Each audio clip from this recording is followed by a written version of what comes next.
àtàlàfíà o. Ẹgbẹ́ tó Olúwa gbé dìde. Ẹgbẹ́ tó gbé dìde fún wa o. Jésù olórí ẹgbẹ́ wa.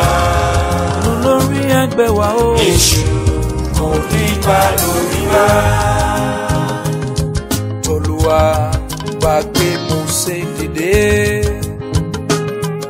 Tó ṣe rán Èlíjà níṣẹ́. Tí wọ́n ṣiṣẹ́ náà láṣeyẹ.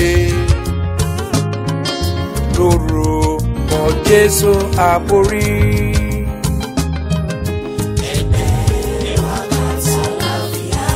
Yóò máa tẹ̀síwájú ká máa bẹ̀rù o. Wá gbé dìde. Ẹgbẹ̀rún ológun látòkè Jésù lólórí ẹgbẹ́ wa. ọmọlẹ́yìn ká máa bẹ̀rù o. Èṣù kò ní bá lórí wa. Good day to all our viewers out there. How are you? Down here, we are still bubbling the Lord. We thank the Lord for the grace given unto us. Yes, it's still Prophetess Funmi Ogatimirin from Hour of Peace Evangelical Ministry. We are here again as we always do every month. This is for the month of June. We are here to minister to you and pray together. Yes, and today, I am not just here by myself, as you always know.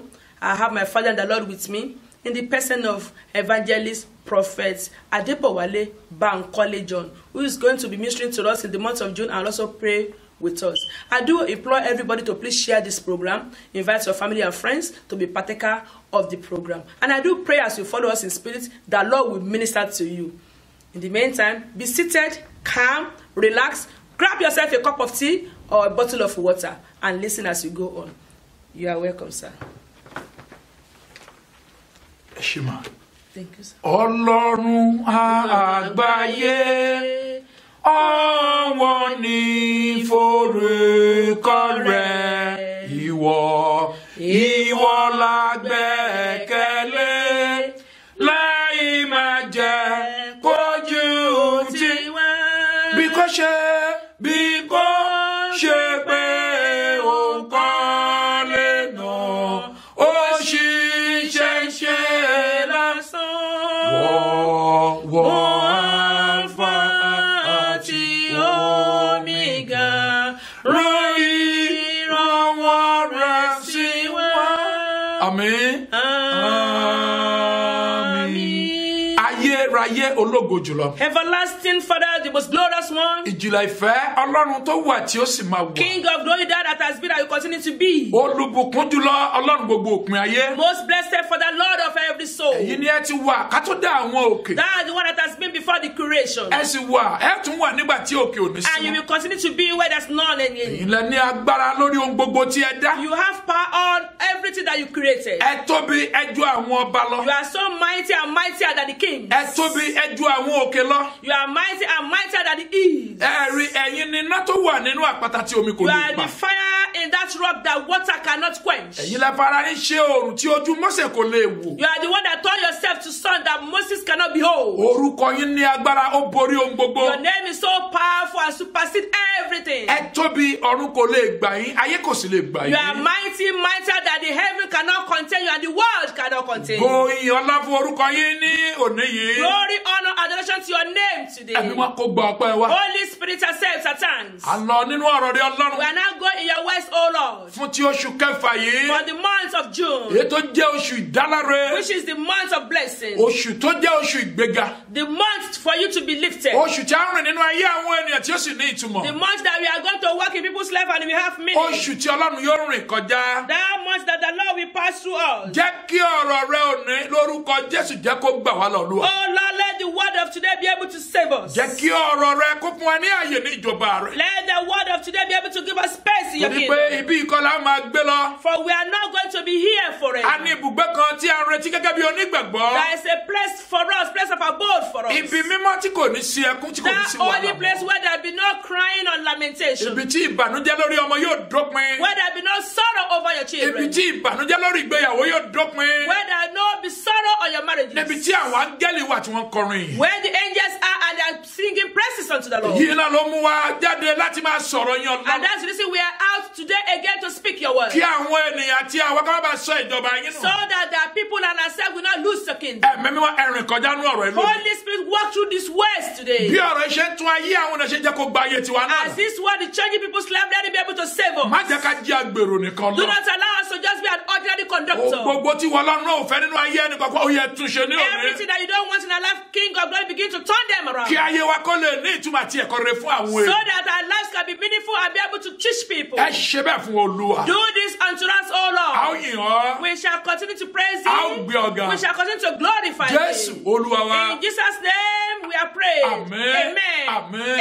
Amen. Amen. Amen. Ògo ni fún Ọlọ́run ní òkè ọ̀run ní Glory òní. be to God in highest today. A kí gbogbo ènìyàn ní ibi gbogbo. We greet every soul everywhere. Pàápàá gbogbo ọmọ ẹgbẹ́ wákàtí Most àlàáfíà. especially every members of our Ní people. orílẹ̀-èdè gbogbo àgbáyé In tí a all wà. nations, wherever you are. Mo kí wa pé ní orúkọ Jésù ìlérí Olúwa yóò ṣe I fún wa. greet you in Jesus' name. The promise that comes to the Lord will come to fulfillment in your Nínú life. oṣù yìí, In this month, gbogbo ògo rẹ tó ti sọnù. Every glory that has been lost, Ọ̀run yóò dá padà fún wa. the Lord will restore. Bẹ́ẹ̀ ni yóò sì And rí. so shall it be. Jésù Olúwa wa. In Jesus' name we are prayed. Amen. Amen. Amen. Amen. Amen. Amen. Ní òní yìí, Today, àtúnjáde gẹ́gẹ́ bí ìpè tí Olúwa fi rán wa. we are out again according to the commandments given unto us. Gẹ́gẹ́ bí àṣẹ tó fún wa tí ò ní jẹ́ ká wú ẹ̀yìn láti ṣe ohunkóhun. According to that great commission that will not be able to look behind. Ó tún rán wa jáde sí ọ ní òní He yìí. has sent us forth to you today. Mo fẹ́ kó fẹ́rẹ́balẹ̀ gbọ́ ohùn rẹ̀ And lónìí. I want to listen attentively to his voice. Mo sì fẹ́ kó gbọ́ ohùn rẹ̀ gbọ́. And I want you to have faith in his words. Mi ò fẹ́ kí o dàbí ẹni pé ó kúrò nínú ọ̀rọ̀ rẹ̀ lónìí. I don't want you to look as if you want to depart from his words today. Jẹ́ kí ọ̀rọ̀ rẹ̀ lónìí jẹ́ kó ṣe ìmúláradá rẹ̀. Let the word of today be able to heal you. Èmi sì gbàdúrà fún ọ bí Olúwa ti ń bẹ tí ẹ̀mí rẹ̀ ń bẹ. And I pray for you as the Lord liveth. Ìlérí Olúwa yóò ṣẹ fún ọ. The promise of the Lord will come to fulfillment. Ní òní yìí, Today, ọ̀rọ̀ tí a bẹ́ lọ sọ ní òní, the word that we are going to minister to ó you ní agbógun ti òtítọ́. is holding truth in unrighteousness. Ẹ ṣe ojú kò ní tì yín mọ́. Amen. Ẹ̀mí agbógun ti òtítọ́. Holding truth in unrighteousness. Ẹ̀mí tó ń ja ibi gíga nínú ẹgbẹ́ onígbàgbọ́ lákòókò yìí. All those spirit that is attacking Christians as of now. Ẹ̀mí tó ń gbé àwọn alágbára ṣubú nínú àkókò The spirit that is making all Christianity. those powerful ones to fall. Ẹ̀mí tó ń gbógun ti àwọn ìpìlẹ̀ nínú ìdílé ní àkókò yìí. The spirit that is waging war to every foundation in families. Ẹ̀mí tó ń gbógun ti orílẹ̀-èdè ní àkókò tí a wà yìí. The spirit waging war to all nations as of now. Ẹ̀mí tó ń wó ibi òdodo palẹ̀ tí kò sì jẹ́ kí ìdàgbàsókè àwọn èèyàn kó lọ́ra. The spirit that kick against righteousness and now allow people to develop. Ẹ̀mí tó wọnú ìgbàgbọ́ wá tí èṣù wá fẹ́ lékè tí Ọlọ́run The báyìí. spirit that comes in Christianity and now devil wants to take over. Ó kàn ní èmi gbàgbọ́ lónìí. That's one thing that I believe today. Wípé òkùnkùn kò lè borí ìmọ́lẹ̀. Darkness cannot comprehend the light. Òkùnkùn kò lè borí ìmọ́lẹ̀. Darkness cannot comprehend light. Ẹ̀mí agbógun ti òtítọ́ yìí. The spirit that kick against righteousness. Ẹ̀mí wọn ní ká bèrè lọ́wọ́ rẹ lónìí. Holy Spirit said that we should ask you today. Ṣé ẹ̀mí yìí ǹjẹ́ mi yóò máa bá yín jà níbi ẹ wà báyìí? Is this spirit not affecting you wherever you are now? Ǹjẹ́ mi yóò máa gbógun tì í nínú ìjọ Ọlọ́run tí ẹ wà Is it báyìí? not kicking against you wherever you are in your churches? Ǹjẹ́ mi yóò máa gbógun tì í nínú ìdílé báyìí? Let me ask you, is it not affecting your family? Ẹ̀yin ìjọba orílẹ̀-èdè tẹ́ ń gbọ́ wa ní òní. All people in government, Bóyá ẹ jẹ́ mẹ́rin àbí ẹ jẹ́ mẹ́wàá nínú ìgbìmọ̀ yìí. whether you are 4 or 10 in this particular congregation, Bóyá ẹ sì jù bẹ́ẹ̀ lọ. or maybe you are even more than that. Ẹ̀mí mo Olúwa ní kábìrì lọ́yìn pé ǹjẹ́ mi yóò máa gbógun tì Holy í? Spirit said I should ask you, is this spirit not affecting you? Ó ní ká tún bèrè ní ipa kejì rẹ̀ náà. He said, secondly, we should ask you, Wípé ṣé é ṣe wo gangan ní ẹ̀mí tí a ń sọ̀rọ̀ rẹ̀ yìí? are you not even that spirit that we are talking about? Ṣé kìí ṣe wọn ní ẹ̀mí agbógun tí òtítọ́ tá a ń sọ̀rọ̀ rẹ̀ Are yìí? you not the one that is kicking against righteousness? Ṣé é ṣe wọn ní ẹ̀mí tí ń dí òtítọ́ lọ́wọ́ báyìí? Are you not that spirit that is not affecting the truth? Ṣùgbọ́n ní èyí tó bá jẹ́ nínú ìdáhùn méjèèjì yìí, But whichever is your answer, Olúwa fún wa ní ètùtù rẹ̀ ní wákàtí the Lord yìí. has given us something to do about it that now. Bẹ́ẹ̀ ni Olúwa fún wa ní ipa láti ìṣẹ́gun ní orí The Lord has méjèèjì yìí. given us that victory over these two. Mo ní ẹ̀mí agbógun ti òtítọ́. I said all those spirits that kick against righteousness. Ẹ̀mí tó ń bá ibi mímọ́ Ọlọ́run wọ ìjàkadì. Oh, the spirit that is wrestling with the holy place of the Lord. Ẹ̀rí ó kúrò láàrin àwọn abọ̀rìṣà nísinsìnyí. They now move out out of the pagans as of now. ó kúrò láàrin àwọn tí wọn ò mọ Jésù. He now move away from all those people that does not know Christ. ẹ̀rí ó wá wọnú ìgbàgbọ́ wá. And is now coming into Christianity. ẹ̀rí wọ́n gbé àga fún nínú ìgbàgbọ́. They not even gave him seat in Christianity. ayé rẹ̀ gùn tiẹ̀ sí ní ọwọ́ ẹ̀yìn. Even they place him right in front. ẹ̀rí ayé rẹ̀ iwájú ni wọ́n lọ gbé sí They báyìí. are able to place him right in front. ẹ̀mí agbógun tí òtítọ́ tá ń sọ rẹ̀ yìí. The spirit that we are talking about ẹ̀rí ó ń jókòó ní iwájú pẹpẹ ni. is now even sitting at the altar of God. ó wà láàrin àwọn àgbààgbà. It's among the elders. ó wà láàrin àwọn olórí obìnrin. It's among women leaders. ó wà láàrin àwọn olórí ọkùnrin. It's among men leaders. ibi tó ti ní agbára tí a ò ti lè yí ọwọ́ rẹ̀ wo ibẹ̀ ló jókòó sí. Where is so powerful that nobody can question it. That's why it's sitting. ibùgbé rẹ̀ wà láàrin àwọn alágbára ènìyàn. His dwelling is among the powerful people. torí pé ibi àṣẹ ló lọ máa ń jókòó sí. Because he wants to be able to hold the space in where there is kó authority. má bàa ṣe ẹnikẹ́ni láti yí ọwọ́ So rẹ̀. that nobody can question his authority. torí mọ̀ pé tó bá jí ọmọ ẹ̀yìn. But you know, if he just seated at the back, àbí tó ń jókòó ní ipò ẹ̀yìn. or maybe if he's seated at the back, agbára òun ò ní borí tó ń fẹ́ wó lulẹ̀ his jù. power will not be able to overcome. ẹ̀mí òun ò ní lè bá tó ń fẹ́ bàjẹ́. His spirit will not be able to attack what he wants to attack. a máa dúró láàrin àwọn ọ̀jọ̀gbọ́n ayé. It's always going among those that are full of knowledge. a máa dúró láàrin àwọn tó ní ìmọ̀. It's always seated among those that are full of wisdom. ó fi àwọn tí kò mọ ìwé tí wọn ò ní òye sílẹ̀. He will leave those that are not fully well in wisdom. yóò lọ sí ọ̀dọ̀ àwọn tí ìmọ̀ wọn ga tó And ga he tó will ga. go to all those things that are so knowledgeable. torí bẹ́ẹ̀ ni agbára rẹ̀ wà. That's where his power is. ibẹ̀ ló ti lè ṣiṣẹ́. That's why he can walk. mo ní ṣé mi yóò máa dà yín Is láàmú. this spirit not disturbing you now? nínú ìjọ ọlọ́run yìí báyìí. In your churches. torí pé a máa sọ nípa ìjọ ọlọ́run. For when we are talking about church, a kì í ṣe alátakò.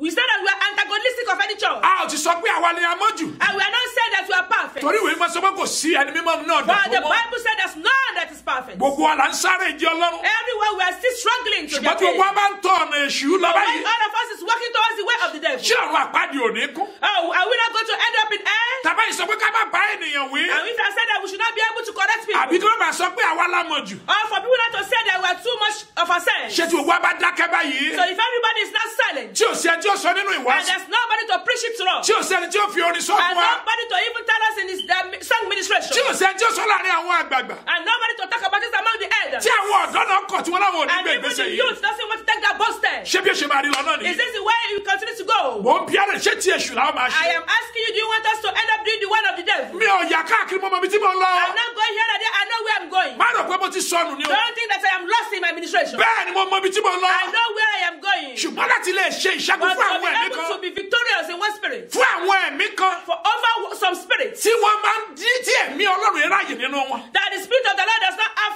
space in ọmọ them. fìlà bí máa ń yà kiri ní That's the ọ̀pọ̀lọpọ̀. one we go here and there. mo padà sí orí ọ̀rọ̀ mi. Now I'm back to what I'm talking about. ẹ̀mí agbógun tí ò ti tán. Holding truth in unrighteousness.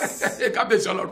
ọdún mo yẹ ṣe àlàyé rẹ̀. Don't you see the way I explain it? orí ibi tí ibùgbé rẹ̀ wà. Don't you see where it's dwelling in? ẹ̀mí olúwa ní kí n sọ fún ọ lónìí. So the Lord said I should tell you today. bó bá jẹ́ pé ìwọ ni ẹ̀mí yìí. If you are that spirit tó ń gbógun tí ò ti that tán. is waging war against the truth nínú ìjọ ọlọ́run. in your churches, nínú agbolé rẹ̀. in your family, ní orílẹ̀-èdè. in your nation, tí ò ń gbógun tí ò ti and you tán. are waging war against righteousness. bàbá kí la pè ní òtítọ́ gan. What is righteousness? káàtì tí ló máa sọ̀rọ̀ lọ́gọ́ yẹ ká lè sọ pé ní òtítọ́. Before we proceed, what do we refer to as truth and ẹ righteousness? bá wo ìwé Jòhánù The book of John, orí ìkẹrìnlá John chapter 14, ẹsẹ̀ ìkẹfà John 14 verse 6. kí ló wí.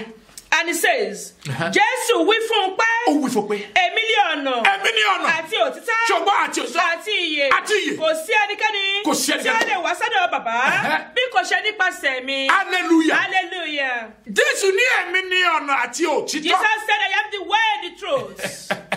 ìyẹn ni pé tí a bá ti ń sọ nípa òtítọ́. That means anytime that we are speaking about the truth, òtítọ́ nínú agbolé wa. truth in our family, òtítọ́ ní orílẹ̀-èdè wa. truth in our nation, òtítọ́ láàrin ẹbí wa. truth among our families, òtítọ́ nínú ìjọ lọ. truth in churches. à ń sọ nípa Jésù. We are talking about Jesus Christ. tó o bá sì mọ Jésù. And if you don't know Jesus ó Christ, ṣe àmì tó ń jí Ọlọ́run. you know who is Christ. àwa mọ Jésù. We know Jesus. a sì pọ̀ ní ọmọ Ọlọ́run. And we know he is the child of a God. sì ní ìgbàgbọ́ nínú And we rẹ̀. have faith in him. ìdí nìyí And that's the reason tí ọ̀rọ̀ wa ò níyì that our word of today tí ó fi bá Kìrìsìtẹ́nì wí is fún going wa. to speak about Christians. torí pé àwa ni ọmọlẹ́yìn Jésù. For we are the follower of Christ. àwa sì ní ìrántí àyàn. For we are the chosen generation. orílẹ̀-èdè mímọ́. We are the chosen generation. orílẹ̀-èdè ènìyàn Holy ọ̀tọ̀. nation, a ènìyàn peculiar ọ̀tọ̀. people. láti láti fi ọlẹ́ tó kù ajáde sí To be able to show forth the glory of the one that has called us from darkness into that light. mo ní ṣe wọ́n ní ẹ̀mí agbógun tí I am òtítọ́. asking you again. ní ìgbàkigbà tó bá ti ń gbógun tí Are you òtítọ́. that spirit that kick against truth? tí ò rìn nínú òtítọ́. Anytime you kick against truth, tí ò ń gbọ́ òtítọ́. and you are not working in the tí ò truth, tẹ̀lé òtítọ́. and you are hearing truth and you are not following, tó ń dìtẹ̀ mọ́ òtítọ́. or you are not being rebellious against the tó ń truth, ṣe ìlara òtítọ́. and you are not envious of the truth, tí ẹ ń kọ́nàjọ pẹ̀lú òtítọ́. and you are not gathered together láti bá òtítọ́ to jà. be able to fight against the mo truth. ń sọ fún ọ ní òní. I am saying to you o ní today, àkókò láti ronú you kúrò. have time to repent o now. ní àkókò láti You ronú still kúrò. have time to repent now. Jésù àti Ọlọ́run ló ń bá jà. Jesus Christ is the one you are fighting with. ó ní ẹ̀mí ní ọ̀nà àti He says, òtítọ́. I am the way, the truth, ẹnikẹ́ni tó bá ti tọ̀ mí lẹ́yìn mi kì yóò lè tánu and no man comment unto me through the Father that I will not be able to forsake you if you come to me. hallelujah. Hallelujah.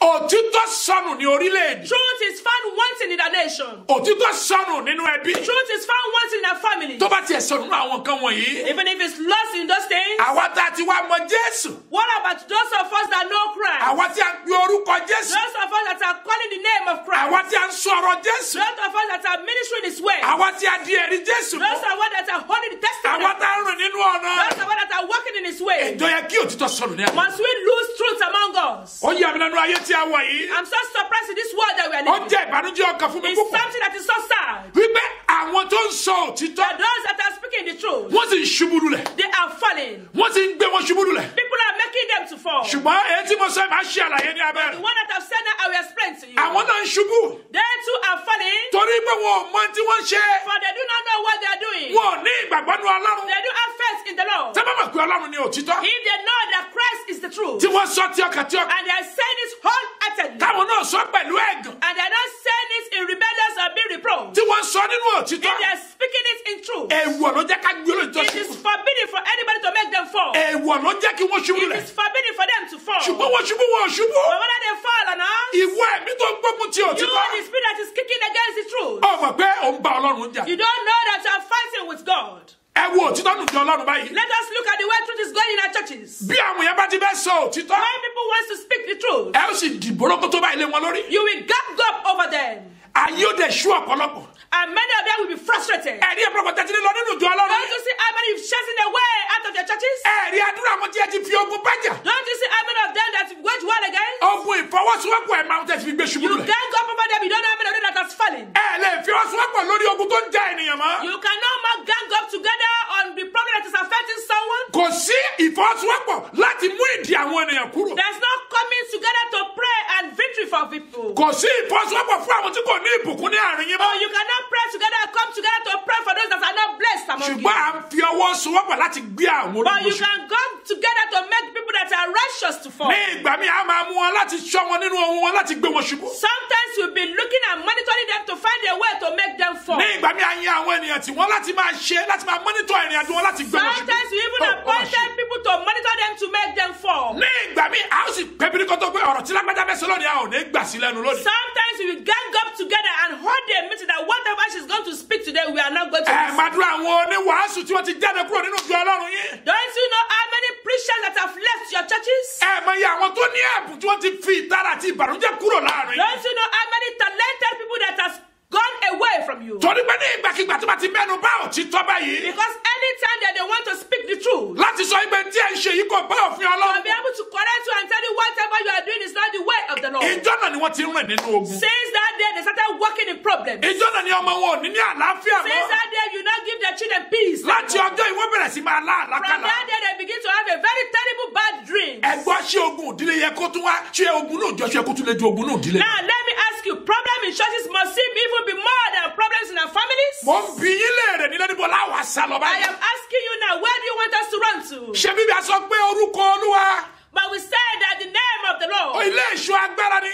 is a very strong tabernacle. olódodo sáà bí ó sì là. And the righteous run into it and they say, kí ló dé tí àwọn olódodo rí wàhálà nínú rẹ̀ why is báyìí. it that people that are speaking the truth are now facing problems? kí ló dé tí ìṣòro yìí pọ̀ báyìí. Why is it that this problem is so numerous? ẹ̀mí agbógun ti òtítọ́. Oh, the spirit that wage war against the truth. bí ẹ bá ní ìránṣẹ́ Ọlọ́run mẹ́rin nínú ìjọ Ọlọ́run If yìí. you have 4 ministers of God in your churches, bí kan bá gbóyà láti sọ òtítọ́ fún yín ní ibẹ̀ if báyìí. one is so bold to speak the truth, ẹ tiẹ̀ máa sọ pé ṣé Jésù nìwọ ni. you will even be asking that person if it's actually Jesus Christ. tó tiẹ̀ mọ̀ ju ẹ̀ṣẹ̀ lọ ní That's ìwàásù all rẹ̀. you know and your preaching is about sin. ṣé wọ́n gan tiẹ̀ pé ni. Are you that perfect ṣé yourself? wọ́n tiẹ̀ ti wádìí tiẹ̀ náà nígbà kan wọ́n ní nǹkan báyìí ló ṣe ní ìgbà kan. We went to even inquire about you and we know that you was a sinner before. ṣé bí a ti mọ̀ igbó olè ni wọ́n náà jàre ní ìgbà kan. We heard in your story that you used to be a thief. onígbàgbọ́ ẹ̀ wá fẹ́ gbọ́ òtítọ́ mọ́. Oh, Christians, you don't want to listen to truth anymore. oníkálukú wá gbé ìgbésẹ̀ láti pa òtítọ́ mọ́. Everybody's now taking the wrong step to be able to quench this truth.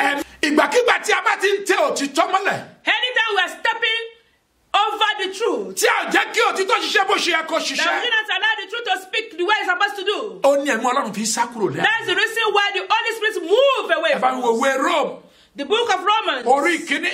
Romans chapter 1. bẹ́ẹ̀ ni ẹsẹ̀ kejìdínlógún. Romans 1:18. bẹ́ẹ̀ ni kí ló wí mà. Nítorí náà, nítorí náà a fi ìbínú Ọlọ́run hàn a fi ìbínú ọlọ́run láti ọ̀run wá láti ọ̀run sí wá gbogbo ìwà bí Ọlọ́run sí gbogbo ìwà bí ọlọ́run. àti àìṣòdodo ènìyàn. àti àìṣòdodo Àwọn ènìyàn. ẹni tí ó fi àìṣòdodo tẹ òtítọ́ mọ́lẹ̀. àwọn tó fi àìṣòdodo tẹ òtítọ́ mọ́lẹ̀. kábíyèsí hallelujah ẹ bá mi wo 25 ẹ̀ ma ẹ wo 25 ìwé yẹn. Romans 1:25.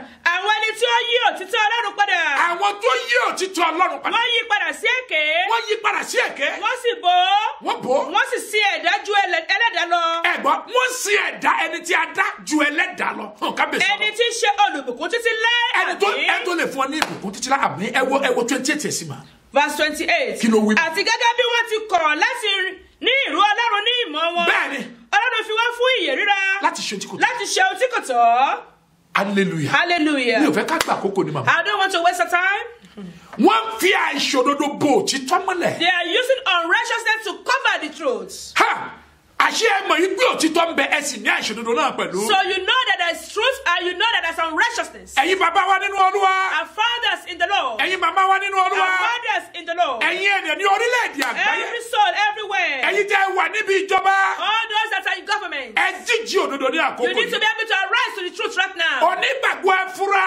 Christians, be conscious. ìgbà ìkẹyìn nìyí. This is the end time. ẹ rí ìgbà ìkẹyìn This is nìyí. the end time. ohun èṣù wa ga jù ti And Ọlọ́run. you now allow the things of the devil to be higher than the things of the Lord. ilé Ọlọ́run tó yẹ ká ti mọ̀ yìí pé tá a gbọ́dọ̀ ṣe nìyí. The house of the Lord where we shall be able to know the right from the wrong. ibi tó yẹ ká mọ̀ wípé ìrìn tó yẹ ká rìn nìyí. Where you must know how we need to be able to walk. èṣù mú ọkàn àwọn ènìyàn dí.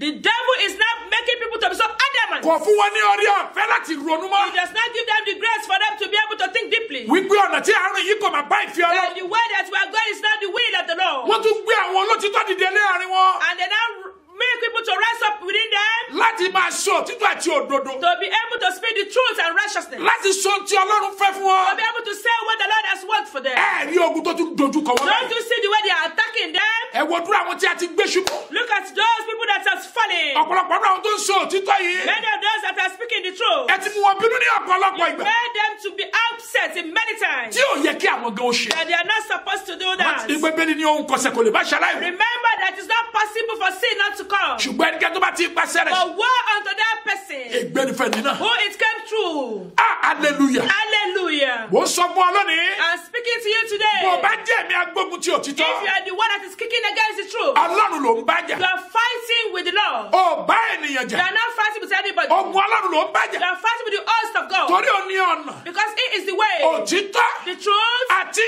iyè. and the life. kábíyèsí Ọlọ́run. ẹ lọ bá mi wo ìwé 1 John 1 John, chapter 4 1 John 4, verse 4 to 6. 1 John 4, 4 to 6. bẹ́ẹ̀ ni mà.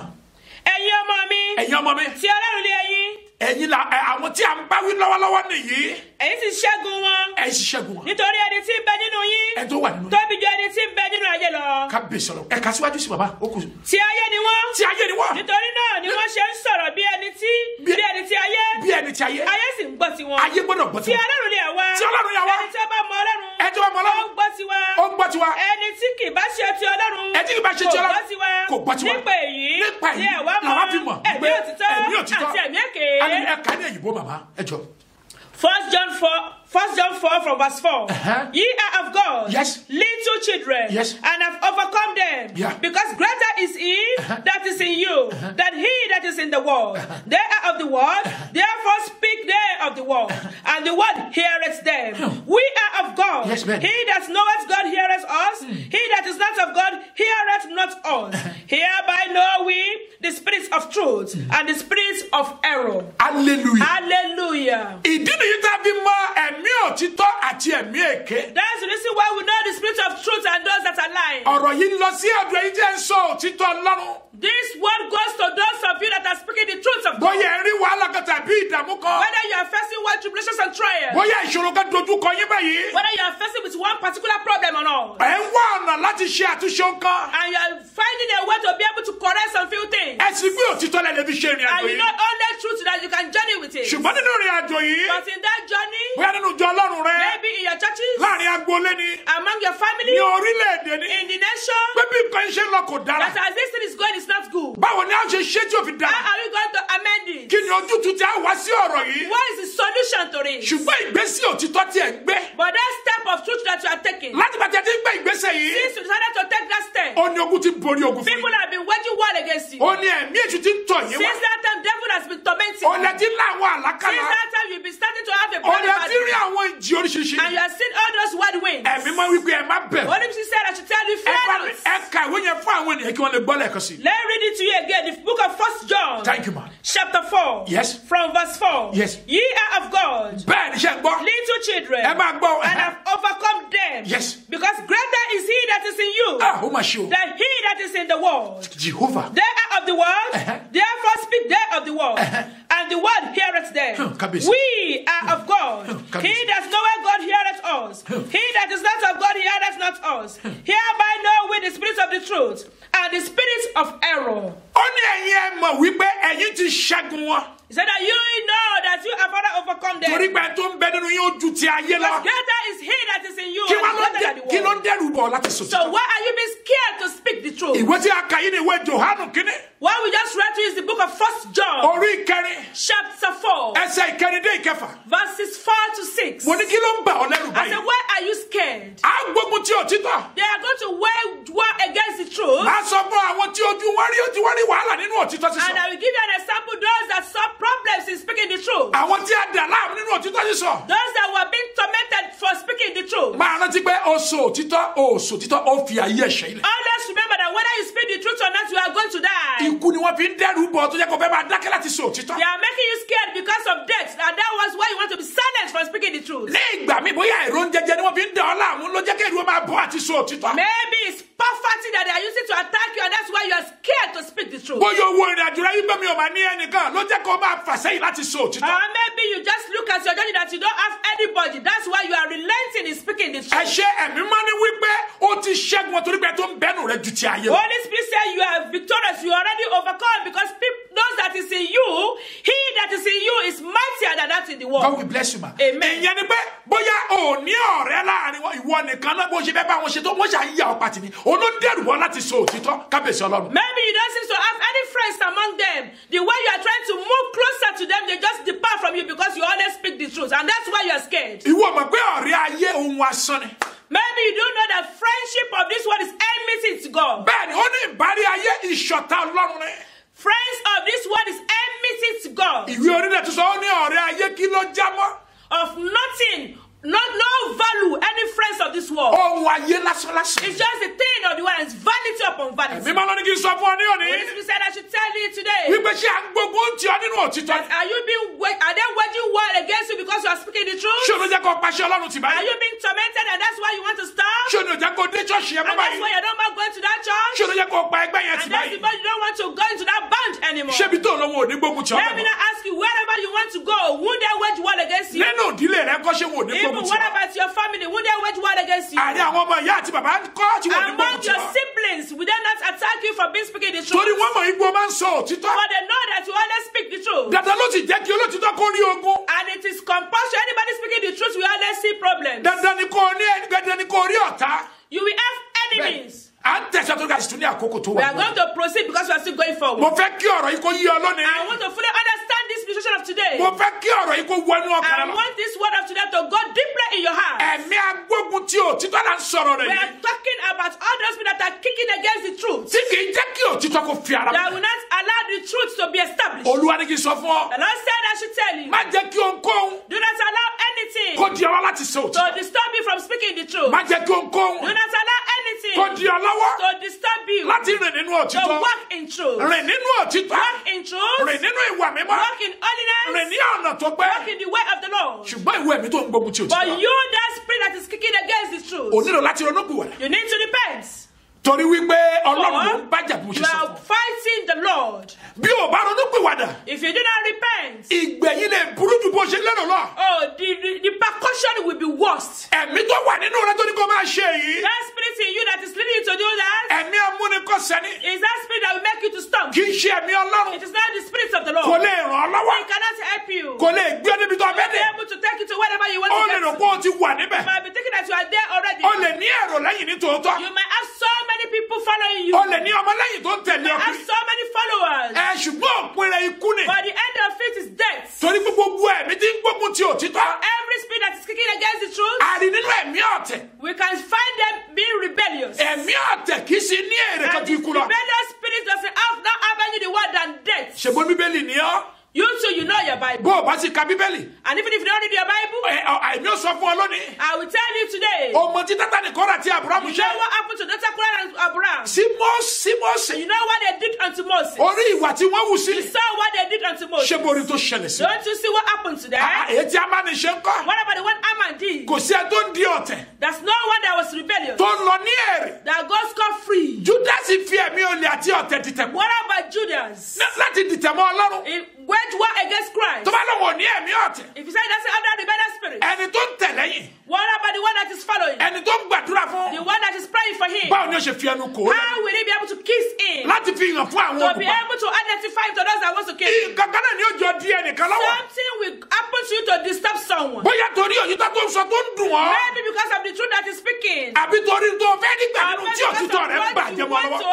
achieve in what is he saying. bẹ́ẹ̀ ni tí òtítọ́ rẹ̀ ń bàjẹ́ bóyá torí tó fẹ́ nígbà bẹ́ẹ̀ yóò máa bà ọ́ nínú jẹ́. Because of what that truth is spoiling in your life, it will make you to be so angry. Olúwa ní jáde kúrò níbẹ̀ lónìí. The Lord said you should come out of it today. ẹ̀mí agbógun ti òtítọ́. The spirit that wage war against the kì í truth ṣe ẹ̀mí tí Ọlọ́run is fẹ́. not the spirit that the Lord ó wants. yìí ti bọ́ ọ̀pọ̀lọpọ̀ kan jẹ́nu àgbo And it has onígbàgbọ́. spoiled a lot of things among us as mo fẹ́ Christians. kọ́ padà lónìí. I want you to come back kó o sì today ronúpìwàdà. and à repent. ń tẹ̀síwájú Now we are proceeding nínú ọ̀rọ̀ Ọlọ́run in the word of the Lord. lórí ẹ̀mí agbógun ti On that òtítọ́. particular spirit that kick against the truth. ẹ̀mí tó ń gbógun ti òtítọ́ Spirit kicking against the truth nínú ìjọ Ọlọ́run in your churches, láàrin agbolé among your ní families, ibi iṣẹ́ at your ní workplace, orílẹ̀-èdè. in the nation. ẹ̀mí burúkú ni ẹ̀mí It's a yìí. terrible spirit. ó ní pé mo ń tẹnu mọ́ ẹ̀mí See yìí. that I am stressing it. mo fẹ́ kó jáde nínú rẹ̀. I want it to come out of you. ènìyàn méjì ni ọ̀rọ̀ náà bá wí. This word of truth is speaking to two people. ìwọ ẹ̀mí tí a ń pè ní agbógun ti òtítọ́ You yìí. that is being called that spirit that is kicking against the truth. àti ìwọ tí a ń fi ẹ̀mí yìí bájà. And those of you that that spirit is affecting. mo ní bóyá bí ọdún márùn-ún sẹ́yìn báyìí. Maybe since about 5 years ago. o ti gbé ìgbésẹ̀ ìtọ́sọ́nà nínú ìjọ You Ọlọ́run. took the right step in your church, ní àárín agbolé yín. even in your family, orí pé ìwà tí àwọn bàbá filẹ̀lẹ̀ kò dára. and you were able to see that what you are doing is not good. ó sì ń gbìyànjú And you're trying láti mú ọ̀nà mìíràn to wá. be able to bring out them a very good way. tó jẹ́ ọ̀nà òtítọ́ This is the way of the truth. sí ìrìn àjò mímọ́ Ọlọ́run. Into the journey of that spirit of the Lord. ṣùgbọ́n nísinsìnyí But right now, ogun dìde. people are waging war against ó you. wá pàtì. And you want to stop. ó rìn ní ọ̀nà yìí You mọ́. are no more walking in that way. Olúwa ní má pàtì o. The Lord said you must not stop. rántí wípé Remember, ó sọ it says nínú ìwé Jòhánù in the book of orí John, ìkẹrìnlá ẹ má ka màmá. John chapter 14, ẹsẹ̀ ìkẹfà. verse 6, ó ní èmi ní ọ̀nà says, I am the way, òtítọ́ the truth, àti ìyè. and the life. ìyẹn ni wípé That means ìjọ tó bá ti fi òtítọ́ sílẹ̀ anytime that you depart from the ó truth, ti fi Ọlọ́run sílẹ̀. you are already departed from the ó Lord. ti kú nínú Ọlọ́run. You already moved away from the Lord. ibi tó sì parí rẹ̀ sí náà ni. And wherever you are going to end, ìyẹn ni pé ìrìn àjò rẹ̀ that means your journey sí òde ọ̀run into the kingdom of ó ti ń heaven fì nìyẹn. is not shaking. torí pé ó fi òtítọ́ sílẹ̀. Because you've left the truth. òtítọ́ tí ó fún ọ ní The ibùgbé truth that will give you a dwelling ní place ìjọba Ọlọ́run. at the kingdom of ó heaven. ti fi sílẹ̀. You move away from Olúwa it. ní kó padà sínú The rẹ̀. Lord said you must come back today. ohunkóhun Anything kò lè di ọ lọ́wọ́ must not disturb you fún òtítọ́ for speaking the truth. tó bá sì le. And if it's not difficult, ìgbà mìíràn bẹ tí ó le sometimes it might be difficult. tí a ò ní lè sọ ní And you apá will bí not be able to say it in that way. a ní lè sọ ní You apá will tí not be bí able to say it in another way. ṣùgbọ́n a fún ọ ní oore ọ̀fẹ́ láti But you lọ have been síwájú. given the grace to go. ìdí nìyẹn That's the reason tó fi wí pé that he says ibikíbi anywhere tí wọn ò bá ti gbà yín where you are not being accepted, ẹgbẹ́ eruku bàtà yín sílẹ̀ just the feet of your leg. kì í ṣe ti ìjà It's not by kì í force. ṣe ti wàhálà It's not by fighting. tọ́lọ́ ti mọ̀ wípé But he knows a ó kọ̀ yín níbi you kan are going to be condemned. a ó kórìíra yín níbi You kan are going to be hated nítorí orúkọ mi for his name, nítorí ọ̀rọ̀ mi for the word of the Lord. má fi òtítọ́ sílẹ̀ o. Do not depart from the truth. Pétérù àti Jòhánù Peter and John. wọ́n bẹ̀rẹ̀ sí sọ òtítọ́. They were speaking the truth. nígbà tí ẹ̀mí wọn bà mí. When the Holy Spirit came upon them, níbi tí ẹgbẹ̀ẹ́dọ́gbọ̀n ènìyàn when ti there ní were ìwòsàn. millions of people that were healed, almost 5,000 people lágbàlá ní ọjọ́ yìí. over 5,000 people were being saved. nítorí ọ̀rọ̀ Jésù. All for the word of the Lord. tó gbéra rẹ̀ ní òtítọ́. They called himself the tó truth. gbéra rẹ̀ ní ìyè. They called himself the tó light. gbéra rẹ̀ ní ọ̀nà. They called himself the way. a sì dojúkọ wọn ní ọjọ́ yìí. And they were being tormented on this day. àwọn Farisí àwọn Júù wọn ní ẹ lọ kó wọn wá. The Pharisees and the Jews sent for them. wọ́n kó wọn wá síwájú They ìgbìmọ̀ were being brought to the council láti bí wọ́n lè. to be able to question them. kí ni ẹ̀yin gbójúlẹ̀. What is it that you rely upon? tí ẹ bí ń gbé ẹnìkan ga níbi tí a wà. That were elevating any other person before. bí wọ́n ṣe ń sọ nínú ìjọ rẹ̀. That's the way they were speaking it in pé your church. ṣé ìwọ nìkan ni. That are you the only one láàrin àwọn àgbààgbà. among the elders? ṣé ìnìkan ni àgbààgbà. Are you the only one? wàhálà yìí ṣe pọ̀ tó báyìí. And why are you so being troublesome? ẹ tí ẹ mọ̀jú ká máa sọ nípa You ẹ̀ṣẹ̀. don't know more than speaking about the gbogbo sin. èèyàn ni òkè rìn pé níwájú. Everybody seems not to be perfect before bẹ́ẹ̀ ni you. wọ́n sọ sí Pétérù àti Jòhánù. That's the same way it was being told to Peter and John. tí wọ́n ti ẹ̀lẹ́ ní ọjọ́ yìí. Even Peter and John was so difficult and tough. ọgùn yìí lẹ́ ní ọjọ́ yìí. This problem was so many on this day. ṣé bí wọ́n ti ẹ̀ múra láti lu ìwọ. They didn't even prepare to smack you or beat you up. orílẹ̀-èdè tó àwọn òtí ẹ̀ tó bẹ̀ kí In wọ́n lù your wọ́n. nation, they dare not even beat you up. bí wọ́n bá tiẹ̀ ṣe kọ̀rọ̀ ni wọ́n ti Even ṣe. if they want to beat you up, they will do it in secret. wọ́n gbé àwọn wá sínú ìgbìmọ̀ Oh, Peter and John was being brought before láti the council jẹ wọ́n níyà. to be able to punish them. ṣùgbọ́n ẹ̀rọ Ọlọ́run bàmí gbà mo kàwé. Oh, but I was scared of the word of the Lord when I read this passage. ìgbé àwọn tí wọn ò ní ìbọn. That those that had no God, tí wọn ò ní ìdèdè. that had no anything, any wọn ò shout, ní ọkọ tí wọ́n lè lò. they don't have anything to fight. níwájú àwọn alágbára. Oh, before these people, wọ́n ti fi ìgboyà sọ. and they were speaking Jèhófà, boldly. kí ni ìwé Jòhánù. What's the book of John? ẹ̀rí ìwé orí kẹrin ẹsẹ̀ Act 4:19 bẹ́ẹ̀ ni iṣẹ́ apọ́sọ́lì ni. Acts chapter 4. iṣẹ́ apọ́sọ́lì. Acts chapter 4, orí kẹrin verse 19. ẹsẹ̀ ìkọkàndínlógún. Acts chapter 4, kí ló wí. verse 19. Jehovah. And he says, ó wí pé.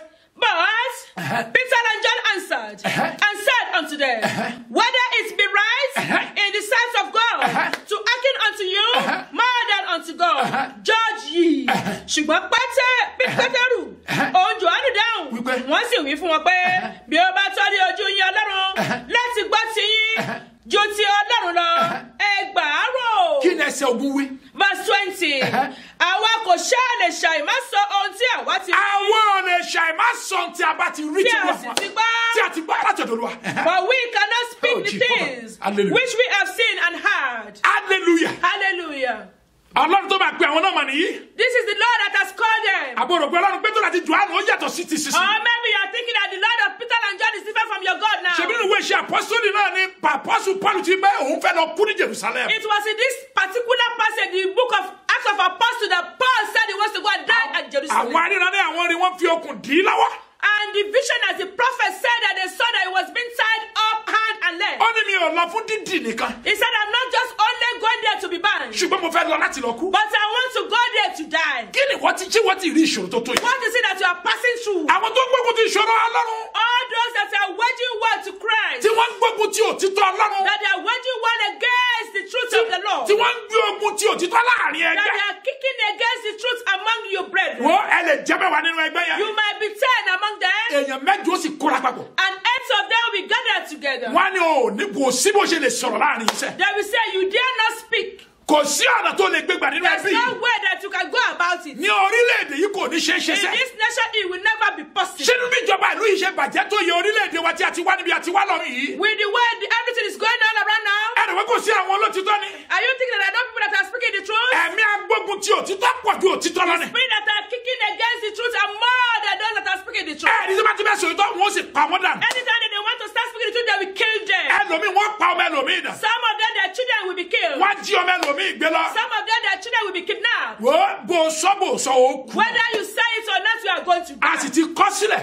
And it has been written. tó bá jẹ́ pé omi ló yẹ kó gbé ọ lọ. If you are supposed to be drowned by the sea, bí iná bá jó gbogbo ènìyàn yóò dá ọ sí. if kábíyèsí. the fire, there's a fire outbreak, you will not die in that wọ́n fire. bó bá jẹ́ pé kí ìbọn ni wọ́n yìn lú ènìyàn. If people are being shot, bí ọkọ̀ bá lọ gbogbo èèyàn mọ́lẹ̀ ẹ̀mí rí ó wà láàyè. if every son are having accidents, you will not be there. ó lábí máa ń gbàdúrà yìí pé Olúwa That's the reason why we pray that, hold on, fún mi ní ikú rere give me the very good death, kí lè sùn nínú rẹ̀. so that I can sleep in you. ṣùgbọ́n ikú ni ikú ń jẹ́. But death is death. ẹ tí àìsàn pa àìsàn ni ó pa. Anybody who's going to be died by sickness will die through sickness. bẹ́ẹ̀ ni ohun tó ń dẹ́rù bà ọ́ nìyí. This is why you are being scared. tí ò ò jẹ́ kó rìn nínú òtítọ́ that náà. does not allow you to walk in the truth of the Lord. Bọ̀ tí Pétérù àti Jòhánù sọ. Hear what Peter and John said. Wọ́n ní bó ti wù kó rí tó. They said, no matter what, Bó ti wù kó lé tó sẹ́. no matter how difficult, Àwọn ò ní ṣe ká má sọ̀rọ̀ we will lọ́rùn. not depart from speaking Tó the bá word tún of God. kàwé yẹn síwájú By gan. the time you read that passage Wọ́n further, mọ̀ wá níbi kan tí wọ́n lọ ń lù wọ́n níbẹ̀. they were being taken away and being smitten Bẹ́ẹ̀ nítorí ọ̀rọ̀ bàbá yìí náà. because of the word of the Lord. Hallelujah. Hallelujah. Kí ni ìwé Jeremiah? The book of Jeremiah, Orí 18. Jeremiah chapter 18, Verse 18 to 23. Kí ló sọ? Jeremiah 18. Fún ẹ̀yin tí ẹ máa ń wùwà ìgbógun ti ọ̀tẹ̀ yẹn bá mi sọ ní ìbò màmá. For those of you that have already been rebellious against the truth, Fún ẹ̀yin tí ẹ máa ń dúró ní ojú ọ̀nà àwọn olódodo. for all those that always waging war against those that are speaking the truth, Gbogbo bí gíga nínú ìjọ Ọlọ́run ni ẹ ti wó palẹ̀.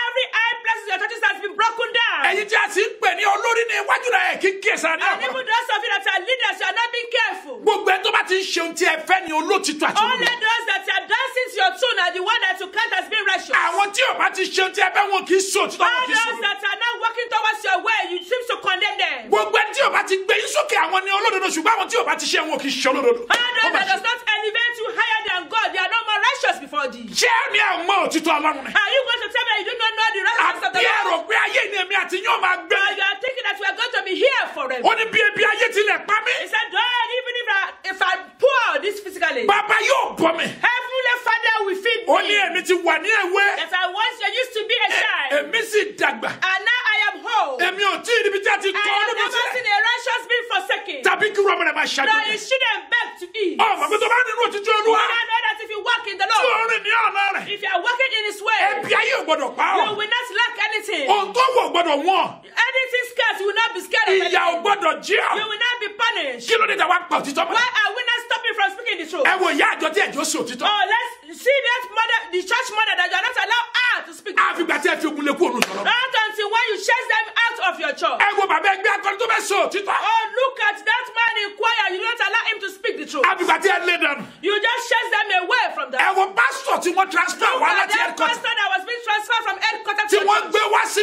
branch He yìí. was being transferred to your branch. Torí pé kò lọ pẹ̀lú Because ìjọsìn yìí tẹ̀ he's ṣe. not going in your own way. Kò lọ pẹ̀lú ìjẹkújẹ yìí. Because he's not someone that is being rebellious as you. Kò lọ pẹ̀lú ìmukúmu yìí. He doesn't go with material things. Ẹ fẹ́ rìn ní ayé olówó òní rìn lọ mi. You want him to walk in the way of this world. He said no. Àfìgbà tí ẹ kọ̀wé sí headquarter When yìí. you rush to headquarters, Wọ́n wá mú ìwá láti secretariat yìí. and from secretariat a letter was being brought Wípé ìjọ Ọlọ́run ló ṣe dáadáa. that the church of the Lord said you are not doing it right. Ọba tó ń ṣèdájọ́ ayé. Oh, the Lord that will judge the whole world. Ọba tí ó ṣèdájọ́ nígbà tí a bá The kú. Lord that will judge us after we are dead. Ẹ ti gbàgbé rẹ̀. You seem to forget about it. Gbọ́dọ̀ tí wọ́n ṣe sí Jeremiah. Hear what was being done to Torí pé Jeremiah. àwọn ará Ísírẹ́lì. Because the people of Israel, Wọ́n kọ Ọlọ́run sílẹ̀. they forsake their God. Olúwa lòun ó fà wọ́n tú. The Lord said he will uproot them. Jẹ́jẹ́ Jeremiah ló dúró. Jeremiah was just there on his own. Kò sọ ti Ọlọ́run ọ̀run. He did not say what the Lord does not Kò say. ṣe nítorí àwọn ará Ísírẹ́lì ní He ìgbà. didn't do it because of the people of Israel as I Olúwa ló understand. sọ ìran yìí fún The lọ́sọ̀. Lord was the one who gave him that vision. Wípé wo tí wọ́n ń ṣe yìí. That behold what they are doing. Màá wọ́ wọn lulẹ̀. I am going to bring them Ó down. sì jíṣẹ́ ọ̀rọ̀ yìí fún wọn. And he went to them to say what the Lord has Wípé told Olúwa him. ni tó wọ́n ṣe ni. That the Lord said this is what he's going to Kí ni do. wọ́n ṣe ní ẹsẹ̀ What kejìlélógún? did they do unto him in that particular verse Kí ni wọ́n ṣe 18? níbẹ̀ jẹ́ kí n gbọ́? Jeremiah Kí 18:18. ló wí wọ́n ṣe? They said they come Uh-huh. and let us devise devices against Ṣé ń Jeremiah. gbọ́? Ó yẹ máa kà lọ. For the Lord shall not perish from the priest, Kábíyèsí Ọlọ́run. nor counsel from the wise, Uh-huh. nor the word from the prophet. Uh-huh. Come and let us meet him with the tongue, Ṣé ń gbọ́? and let us not give heed to any of his words. 23 lẹ́ lọ ẹ̀ka màmá. Give heed to me, O Lord, and hearken to the voice of Ọ̀rọ̀ God. Jeremiah nìyí ẹ máa kà lọ á kà ní Yorùbá náà. A ní àpò. Shall evil be recompensed for good? Kábíyèsí. For they have digged a pit for my soul. Ah, Jehovah. Remember that I stood before thee to Sure. speak good of them, Ṣé ń gbọ́? and to Kábíyèsí. turn away thy wrath from them. Kábíyèsí. Therefore deliver up their children Ah. to the famine, Ṣé ń gbọ́? and pour out their blood by the force of the Jehovah. sword, Kábíyèsí. and let their wives be bereaved of their children. Màmá ẹ ká Yorùbá ẹ̀ fún mi. Torí wọ́n máa ní èpè ní alàgbẹ̀rí kan tó ń ṣẹ́ lórí afẹ́fẹ́ báyìí. Jeremiah 18 from verse Kábíyèsí 18. Ọlọ́run. Ní ìgbà náà ni wọ́n wí pé, wá, ẹ jẹ́ kí a pinnu ìwà ibi sí Jeremiah. Nígbà tó jíṣẹ́ tó lọ́rùn tán. Nítorí òfin kì yóò ṣègbè lọ́wọ́ àlùfáà, Ṣẹ́gbọ́n. tàbí ìgbìmọ̀ lọ́wọ́ ọlọ́gbọ́n, tàbí ọ̀rọ̀ lọ́wọ́ wòlíì. Ṣẹ́gbọ́n. Ẹ Ẹ wá. jẹ́ kí a fi ọwọ́ wa lù ú. Ẹ jẹ́ máa sọ̀sọ́kúsọ ní ipa rẹ̀ kàkẹ́ sọ ní ìbò màmá. Let us be able to spit him with our tongue. Yes, to my can you? Ẹ wá ẹ jẹ́ ká fẹ́ wọn wá lù ú. Kí ẹ má sì kíyèsí ohun kan nínú ọ̀rọ̀ rẹ̀. Ẹ má gbọ́ tí máa sọ bó ti kọ́ ma, bó kéjù bẹ́ẹ̀ gbọ́dọ̀ gbọ́dọ̀. That we must not give heed to any of his words. Kábíyèsí Olúwa. Kíyèsí mi, Olúwa. Hallelujah, ẹdún bẹ́ẹ̀ màmá. Hallelujah. Ẹ jẹ́ bá kọjá abẹ yẹn. Ọ̀rọ̀ yìí ló wà fún ìwọ tó ń sọ òtítọ́ tí ẹ̀rù bà. This is the word for you and I that are speaking the truth that you are scared. Jeremiah ò gbé wọn ṣépè. Jeremiah didn't curse them. Bẹ́ẹ̀ bá gbọ́ àwọn ọ̀rọ̀ tí wọ́n máa kà lọ yìí. If you listen to what we are going to read A now, ó kà jáde torí pé mi kọ́ ni mo kọ́ we sílẹ̀. are going to read it to you because we are not the writer of this word. Bó o bá ti fẹ́rẹ̀ yá kúrò nínú Bíbélì If tó you ní. don't seem to let that passage, you can tear it off your Bible. Bẹ́ẹ̀ ni àwọn ò ní yé mi ò ní yé sọ àwọn ọ̀rọ̀ tó wà níbí. We will continue to speak what is in the Holy Scripture. Bẹ́ẹ̀ ni tó wà níbẹ̀ mo gbọ́dọ̀ sọ. I must be able to pick what is in there. Jeremiah ló ń sọ̀rọ̀ yìí àwọn èèyàn ni wọ́n ń sọ̀rọ̀ sí Jeremiah The yìí. people were mocking Jeremiah here and Jeremiah replied. Ẹ wá ẹ jẹ́ ká fi àwọn wa lò. They said, come, let us meet Jeremiah with our tongue. Kó má sí ẹnikẹ́ni tí ó gbọ́ ohùn rẹ̀ bó ti So kọ́. that there will be no one to listen to his words. Ṣé bẹ́ẹ̀ kọ́ là ń ṣe nínú ìjọ Is Ọlọ́run? that not the same way you do in your churches? Ṣé wọ́n tó ń ṣe ẹ̀mí agbógun tó ṣé o máa gbọ́ báyìí? Are you not listening to you, hearing us now? You that is having this spirit in you? Ṣé irọ́ ni mò ń pamọ́? Or are we lying against you? Nínú ìdílé yín tí wọ́n sọ ìtọ́ igbó marathon dání. In your family, you know what you do to that person that is speaking the truth. Ìwọ tó wà ní orílẹ̀-èdè ilẹ̀ ìjọba yẹ bó orí àrà tó ń fi àwòyé àwọn èèyàn dá. Even you, wherever you are in all the nation, you know what you do to people that are speaking the truth. Ṣé bọ́ ọmọ ìdílé onígbàgbọ́ ni ọ́? Are you not from a Christian family? Ṣé bó ti gbà kan jẹ́ Sunday school leader rí? There was a time that you used to be as a school leader. Ṣé bọ́ ga akọrin ni ọ́? You used to be the choir master, choir mistresses in the past. Ṣé bó ojoyè prophet ojoyè prophetess? In the past, you have been anointed as a prophet and prophetesses. Ṣé bí pastor ni wọ́n ń pè ọ́? And they were calling you pastors. Ṣé wọ́n lè kọ́ wa mi láti gbógun tí o ti tẹ́? Are you supposed to be among those kicking against the truth? Kí ló dé tẹ́lẹ̀ òkè bá ọ? Why are you not scared before the Lord? Kí lọ gbójú tẹ́lẹ̀ òkè fi bá ọ? What is it that you read upon that you are not scared? Ta ló sọ mọ́ pé tó ń ṣe dára? Who told you that what you are doing is the best thing to do? Ẹ̀mí ló ti pe àwọn tó wà kan tó pé mi ò fẹ́ tẹ́ ṣe yìí rí. How many times it seems to call people to correct them? Ṣogun ní wákà tó gbé tiwọn. Is that the best thing to do to wage war against them? Ṣé ìjìrókù tó máa gbé tiwọn? Is that the best thing for you to be able to fight against them? Jeremiah pariwo sí Ọlọ́run. Jeremiah cried unto the Lord. Ó pariwo sí Ọlọ́run. He cried unto the Lord. Wo tí wọ́n ń ṣe sí mi. And look at what they do unto me. Wo ìwà tí wọ́n ń wù sí mi. Look at the way they are behaving to me, O Kí ni Lord. mo ṣe gan Olúwa? What is it that I've done, O Ẹ bá Lord? mi ka ìwé yẹn. Kíyèsí mi, Olúwa. Olúwa. Kíyèsí gbóhùn Gbóhùn. àwọn tí ń ni mí lára. Wáwo àwọn tí ni mi lára. Hallelujah. Hallelujah. Ẹ kàwé síwájú ẹ kàkẹ́ yẹn kámẹ́ torí pọ̀rọ̀ A yẹn. lè fi ibi sọ rere. Ṣé ó dá ká fi bí san ire? Nítorí wọ́n ti wá ihò fún ẹ̀mí mi. Wọ́n wá ihò fún ẹ̀mí mi tó yẹ pé mo ti fẹ́ kú nìyẹn mò ń kú bọ̀ ní àwọn tí ìṣòro ti borí ọkàn wọn nìyẹn. Those are the people that have problems which they overcome them. Bẹ́ẹ̀ ni kí wá ló wí. Rántí pé èmi ti dúró níwájú rẹ láti sọ rere nípa tiwọn. Mo dúró níwájú rẹ láì jẹ láì mu láì gbà ẹ̀wẹ̀ mi ò ṣe tó yẹ kí n ṣe wáyé mo pátì láti sọ̀rọ̀ rẹ níwájú. I was before the Ah, Lord chief, fasting Papa. without eating, doing what I'm supposed to do because of them. Ó yá ẹ̀sọ̀rọ̀ síwájú bàbá. Ẹ kàwé. Àti láti yí ìbínú rẹ kúrò lọ́dọ̀ wọn. Mo sì fẹ́ yí ìbínú mo fẹ́ gbàdúrà fún wọn kàkà And I bẹ́ẹ̀. wanted to pray for them. Nítorí náà, fi àwọn ọmọ wọn fún ìyàn. Hallelujah fílẹ̀ màmá. Bẹ́ẹ̀ bá ka eléyìí onígbàgbọ́ yóò ní èpè ni wọ́n ń If ṣe. you read that passage now, you said that we are cursing. Aṣá tìrìtẹ̀ ó ní ẹ sọ fún òdo pé yóò dára fún. Isaiah 3 says, say to the righteous that it's going to be well with them. Torí yóò jèso ṣe ọwọ́ rẹ̀. For they shall have the reward of whatever they do. 11 ìgbẹ́ sọ fún ènìyàn búburú. And 11 says, tell the wicked ones Pé yóò burú fún. that's going to be worst for Torí them. pèsè oṣù ọ̀la àbídá lẹ́jọ́. For they are going to be judged with whatever they do. Ebi ń tọ́ sọ alàgbàjọ yín dọ̀tá rẹ̀ sí. Is that not the reason why you hate the leader of your church? Torí pé kì í sọ tẹ́ ẹ fẹ́. Because he doesn't say whatever you want to listen Bí to. o bá ti sọ patí tó ń bọ̀ ní July fún yín wàhálà délẹ̀. If he didn't tell you about the party coming up in July, that's a big problem. Ẹ̀yin ènìyàn yẹ ronú pé wà ní. You these people change and repent. Ètò ń bà èmi nínú jẹ́ nínú rẹ̀ nìyí. The reason why I'm so scared, so sad is Ẹ̀ṣẹ̀ abá ẹ̀ṣẹ̀ nínú ayé ni. sin. We met it in this Kò world. dẹ̀ sẹ́ni tó pẹ́ nínú nǹkan tá à ń sọ. And there's no one that is perfect. Orí ọ̀fẹ́ la rí gbà. We are only having the grace. Ṣùgbọ́n nígbà tá a bá ń ṣe tí ò dá. But when we are doing what is not Wọ́n jẹ́ right, pé ìyàwó ènìyàn ló kìlọ̀ fún ènìyàn. and even if your wife is the one that is trying to Ó correct yẹ you, kí ènìyàn gbọ́. you must be able to listen. Bó bá jẹ́ ọmọ ènìyàn ló If kìlọ̀ it's fún your ènìyàn. daughter, your child that is Ó correcting you, yẹ kí ènìyàn ronú. you must be able to listen and meditate on it. Ṣùgbọ́n nígbà téèyàn bá hùwà tí kò tọ́. But when we are doing the thing that is not right, Tí oníwàásù sọ. and the preacher is speaking Tí about ọ̀rẹ́ rẹ this, sọ. even your friends are Tí ọmọ warning rẹ you, sọ. and your children are Tó warning ní you, òrónúkúwàdà. and you say you are not going to change. Ṣé wọ́n wá ti torí tiẹ̀ pọ̀ ọ̀rọ̀ Ọlọ́run tì? Oh, we there because of you now deviate from speaking the word of the Lord. O ò tí ì gbọ́ ọ̀rọ̀ Ọlọ́run nínú iléeṣẹ́ ìránṣẹ́ yìí. Haven't you heard the word of the Lord from this ministry? ìyẹn ni tí mo mí ní wípé ọ̀rọ̀ Ọlọ́run sì pọ̀ nílé iṣẹ́ ìránṣẹ́. That there are so much to still say in this ministry. ṣé nígbà tí ẹ̀mí yìí bá sì wà. In as much as we are still living. Tí ikú kò tí ì dé. And the death is yet to come. Tí ọjọ́ ibi kò tí ì dé. And the day of evil is still yet to come. Ó máa gbọ́ nílé iṣẹ́ ìránṣẹ́. You will continue to hear from us. Bẹ́ẹ̀ni bí Olúwa ti bẹ tí ẹ̀mí rẹ̀. As the Lord liveth. Torí pé ìgbà ìkẹyìn la wà yìí. For we are at the end time. Ronú pìwàdà lónìí. Repent today. Torí ọ̀rọ̀ mi lọ sí òpin báyìí. Because we are now rounding up. Bẹ́ẹ̀ni ronú pìwàdà. Repent. Ẹ̀mí agbógun ti òtítọ́. Repent against that spirit. Ẹ̀mí agbógun ti òtítọ́. Spirit that is waging war against the truth. Gbàdúrà kó pònú ayé rẹ̀. Pray for it to be departed from you. Kí ayé rẹ̀ kó lè ní ìsinmi. So that your life can be at peace. Yóò sì dára fún ọ. And it shall be well with thee. Mo gbàdúrà fún ọ. I pray for you. Ní orúkọ Ọlọ́run In the Baba. name of the Lord, the Father, Tí ọmọ. Son, and Tí ẹ̀mí mímọ́. Holy Spirit. Ẹ̀mí agbógun ti òtítọ́. Every spirit that is kicking against the truth. Tí ń bá ẹ̀mí inú rẹ̀ jà. That is struggling with the spirit in you. Tí kò jẹ́ kí ẹ̀mí yóò lè ṣiṣẹ́ tí Olúwa That does rán. not allow this spirit to do what has been sent. Ẹ̀mí náà yóò ṣègbè níwájú. That spirit will be departed from you today. Agbára tó fi rìn nínú The Olúwa. power for you to walk in the Lord. Agbára tó fi sọ The òtítọ́. power for you to speak the truth. Olúwa yóò gbé wọ̀. The Lord will endow it upon you. Ìwọ tá a fún ní ẹ̀mí Even you that has been given that spirit. láti máa ṣe àtakò To òtítọ́. be able to antagonize the truth. Ẹ̀mí náà yóò já nínú ayé That rẹ̀. spirit will be departed from Gbogbo ayé you. yóò sì rí ìgbà. And every one of us will be saved. A ó di aṣẹ́gun. Will be victorious. Bẹ́ẹ̀ ni ó rí. So shall it. Jésù Olúwa wa. In Jesus' name we are praying. Àmín. Amen. Àmín. Amen. Àmín.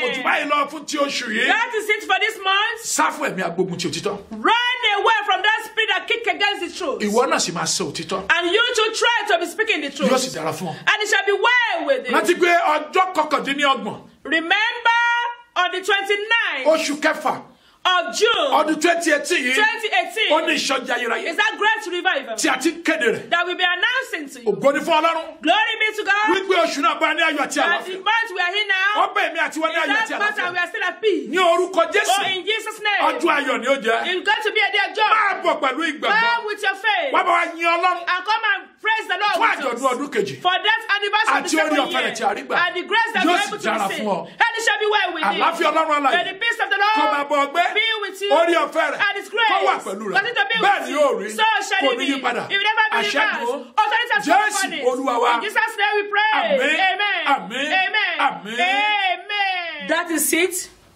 for the month of June from Hour of Peace Evangelical Ministry. From Hour of Peace Evangelical Ministry. I pray every spirit in you that is trying to kick against the truth, the Lord in His infinite mercy will take it away from us. In case you want to contact us, or maybe you want to advise, or anything, prayer, counseling, or anything at all, those are numbers that are scrolling on this screen.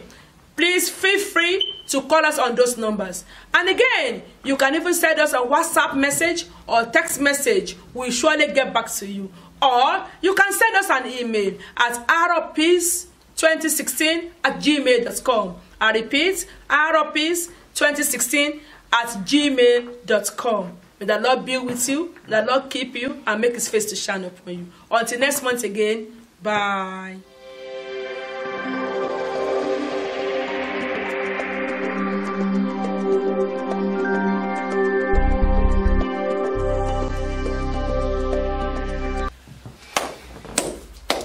Oh God Almighty, when will my time come? I have been going to church for as long as I can remember, praying, fasting. Nothing is changing. Everybody gives testimony every day. Look at Auntie Esther in my church. She comes every Sunday to give testimony. I am fed up. Sister Grace! Hey, didn't I knock the door? When did you come in? You see, I am fed up, my friend. Why do you always mourn to your creator? It's a sin to mourn. I'm not mourning. I am just telling him so that he will rise up in heaven and hear my cry. And he will. Amen. You know what? You know why I've come? Why have you come? In fact, that's the reason why I'm here today. I've come to give you great news. And for your name is Grace. The grace of the Lord is sufficient for you. And that's why He has brought me to you. There's this thing coming. What again, my friend? You are always coming with encouragement and what this time? Listen, you know all those people that are saying that they give testimony in my church every Sunday, testimony? They were there last year. Where? So it's happening again this year. Really? Yes. What is it? What is coming up? Just be calm and listen to me very well. Be calm. If only you believe and have faith. Hour of Peace Evangelical Ministry is organizing this very big, great revival. They did it last year. All those who came, they give testimony. And they're still giving testimony. And that's why that sister that you mentioned, she was there. Really? So, if you can come this year. In fact, no wonder God sent me to you. The topic of this year is for you. What is the topic? It is time for the Lord to work. It is absolutely for me. Yes. Because that is why I just said to the Lord that it is time for thee, oh Lord, to work. Good. When is the revival coming up? Is it tomorrow, my friend? That's what I want. I want that spirit in you. Okay. Yes. It's not tomorrow. It's coming up on 29th of June, 2018. 29th of June. Yes. It's not far. What time? Where? What is the venue? Okay. What time is it? Listen to me attentively. Okay. Listen so that you can grab all the information. It's happening 29th of June, 2018. Okay. At Global Hall Conference Center. Global Hall. Where is Global Hall Conference Center? Not far from your home. Okay. Selina Lane.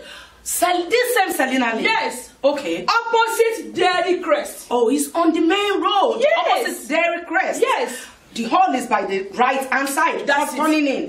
Yes. But listen, let me give you the full postcode address in case you want to invite families and friends. I will invite all my friends. Okay, listen. Global Hall Conference Center. Opposite Dairy Crest.